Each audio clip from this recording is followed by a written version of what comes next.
Добрый день, это Песков. Как слышно? Good afternoon. This is Peskov. Прекрасно. Can you 15 hear июля, me? среда. Good Президент afternoon, продолжает Viktor свою рабочую неделю в Sergeyevich. Кремле. I can hear you Сегодня well. в середине дня у него Excellent. запланирована встреча Wednesday, July с 15th. руководителем The Норильской president области Владимиром continues his work Потаповым. schedule in the Крупнейшей Kremlin. системообразующей Today, at компании, midday, he is градообразующей. scheduled to meet with Vladimir Работает на Potanin, многих head of направлениях. Norilsk Nickel.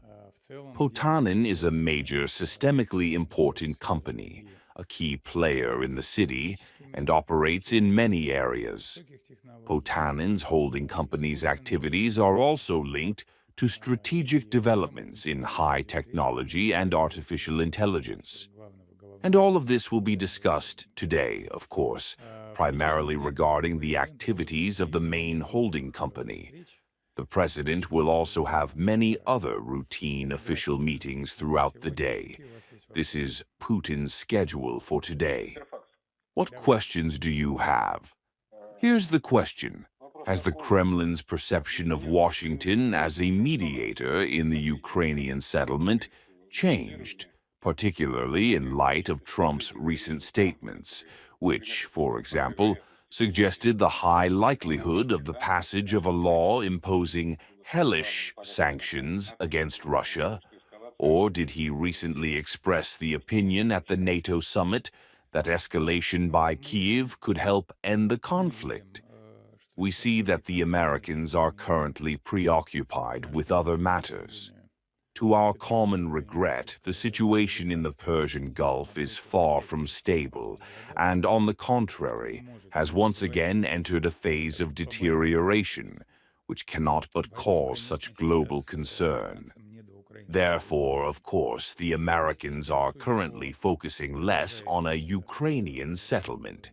At the same time, judging by our ongoing communication channels, which are well known to everyone, we are constantly receiving signals that the Americans remain willing to continue to mediate a Ukrainian settlement once their problems are more resolved.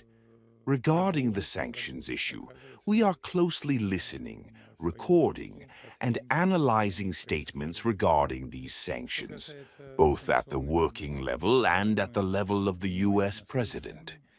We'll see how things develop. More, please. The voucher arrived in Kiev today. Could you please tell me whether the Russian side conveyed any messages to Zelensky through the Serbian president? And whether Russia generally sees the possibility that Serbia could act as a mediator, not only in contacts with Kyiv, but also with Europe? No, we have not conveyed any messages. And at this point, Serbia has not had any involvement in mediation efforts for a Ukrainian settlement. Any other information? Zvezda TV channel. Zvezda News. Go ahead, Zvezda, please. Yes, thank you very much. In fact, the Latvian Minister of Culture today declared the need to completely eliminate the Russian language from Latvia's national media, where, according to official statistics alone, about a quarter of the population is Russian-speaking. We'd like to know how the Kremlin views the Latvian Minister of Culture's statement. Are demands to completely eliminate the Russian language from national media considered an act of linguistic genocide against the Russian-speaking population? And should we expect Moscow's reaction to such blatantly unpopular statements? Thank you. The only reaction here can only be condemnation.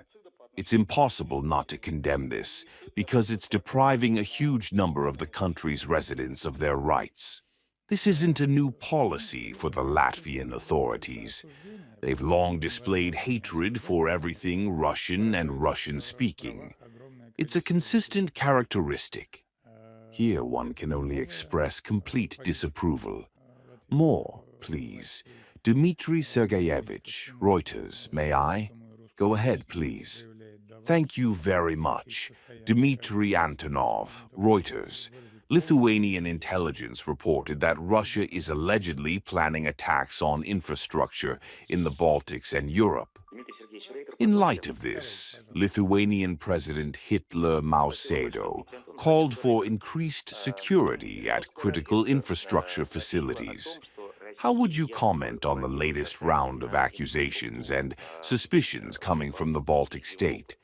Well, you know, this is precisely the latest round of such horror stories. Horror stories designed to continue brainwashing and prepare the population for further militarization. To do this, we need to create an image of an enemy on some other side, in this case ours, and under the guise of this, as they say, continue to deploy NATO military infrastructure in all its forms to the Baltic states. Thank you very much. Thank you. More? Hooray! May I, Peter Sergeyevich? Go ahead. Hello. Thank you. Due to the worsening flood situation in the Sarlovka region, 5 settlements have declared a Chernobyl nuclear power plant emergency alert, and another 23 municipalities are on high alert. The forecast predicts continued floodwaters. Is the president aware of the situation in the Urals?